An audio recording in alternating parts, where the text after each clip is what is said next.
के समर्थन के विषय में कल प्रेस कॉन्फ्रेंस भी देखा। आज ये सवाल उठता है कि आखिर ये मौलाना तौकीर रजा खान साहब कौन है।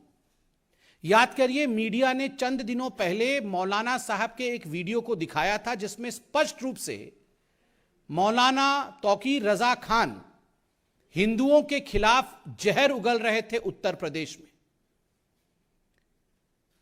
ऐसी बातें कह रहे थे जो कभी कहा नहीं जा सकता।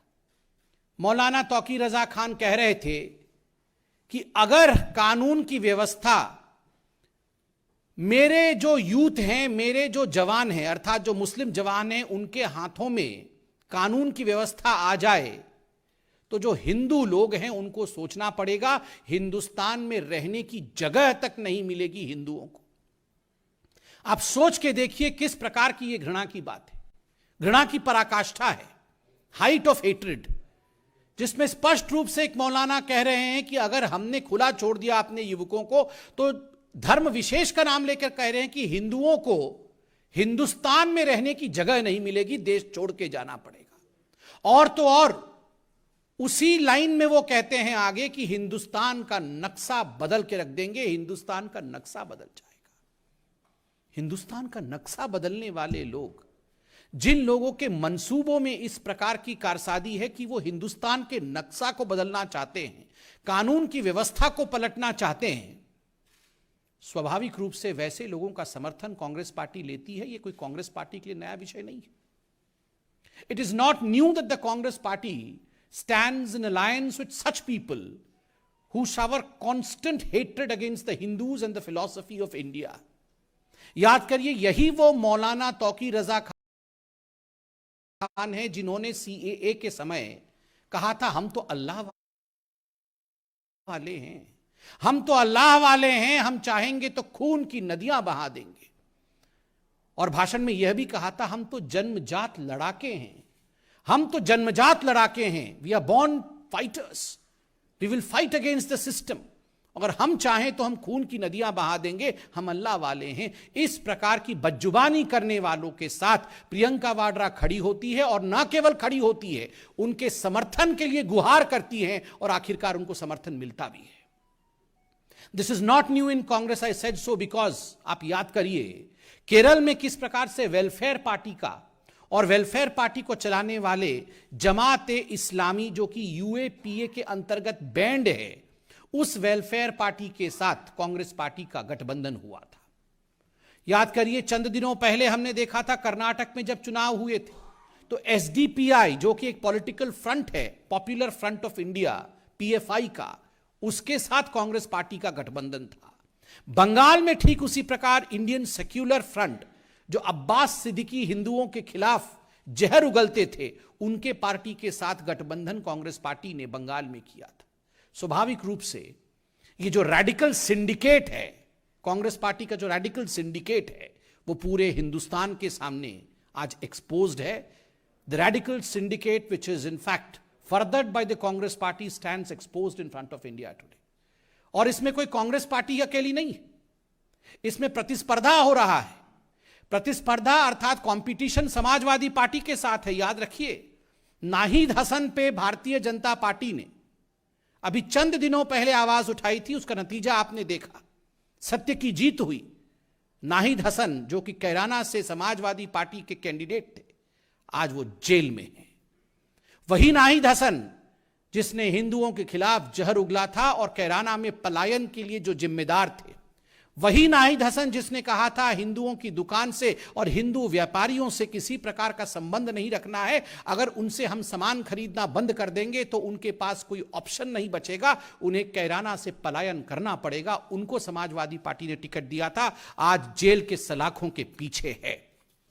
रफीक अंसारी, मेरठ से रफीक अंसारी जिसको टिकट मिला है, और किस प्रकार के केस उनके ऊपर लंबित थे यह भी हम जानते हैं, किस प्रकार की घृणा की बात वो करते हैं यह भी सर्वविदित है। असलम चौधरी, विधानसभा धौलाना, दो समुदायों के बीच लगातार जहर उगलना, दो समुदायों को किस प्रकार से दंगों में झोंकना, यही असलम चौधरी का काम रहा है, उसे भी समाजवादी पार्टी ने प्रमोट किया है। साहिद मंजूर किठौर से, उनके खिलाफ भी क्या केस है आप अध्ययन कर सकते हैं। और मुहर्रम अली पप्पू, मुहर्रम अली उर्फ पप्पू, जिसको टिकट दिया गया है समाजवादी पार्टी द्वारा और जो सहारनपुर में गुरुद्वारा हिंसा का मास्टरमाइंड था, गुरुद्वारे में किस प्रकार उन्होंने हिंसा करवाई थी मुहर्रम अली ने, ये हम सब ने देखा था।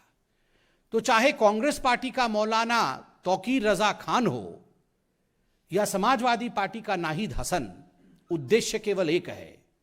ये जो रेडिकल सिंडिकेट है, इसका उद्देश्य है किस प्रकार से दंगे भड़काना, हिंदुओं को डराना, हिंदुओं को बांटना और केवल अपने परिवार की राजनीति को आगे बढ़ाना। इसके साथ मैं आपको याद यह भी दिलाना चाहूंगा, such is the level of hatred of these political parties that they don't even spare the prime minister of India. ये जो घृणा की राजनीति है, आज कुछ पॉलिटिकल पार्टीज जो घृणा की राजनीति को आगे बढ़ा रही हैं, उसमें इसका आलम इस कदर ऊपर जा चुका है कि कुछ पॉलिटिकल लोग प्रधानमंत्री नरेंद्र मोदी जी के खिलाफ भी जिस प्रकार के शब्दों का उच्चारण कर रहे हैं, प्रयोग कर रहे हैं, और जिस प्रकार का प्रयोग पंजाब में भी हुआ वो हमने देखा है। कल टीवी चैनलों के माध्यम से कांग्रेस पार्टी के अध्यक्ष महाराष्ट्र में नाना पटोले ने जिस प्रकार के शब्दों का प्रयोग आदरणीय प्रधानमंत्री श्री नरेंद्र मोदी जी के लिए किया है, मुझे लगता है उसे दोहराना भी उचित नहीं होगा। वो कहते हैं कि आवश्यकता पड़ने पर मैं मोदी को मार भी सकता हूं, मैं मोदी को गाली भी दे सकता हूं, मैं मोदी को मार भी सकता हूं, मैं मोदी को गाली भी दे सकता हूं।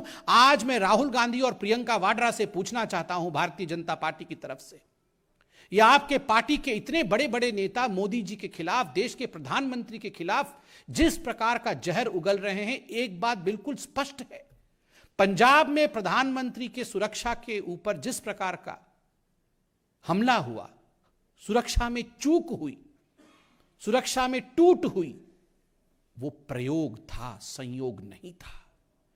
That was an experiment which was done at the behest of the top leaders of the Congress party. वरना ये सारे कांग्रेस के लोग एक ही जुबान बोल रहे हैं, प्रधानमंत्री को मार भी सकते हैं, मोदी को मार भी सकते हैं।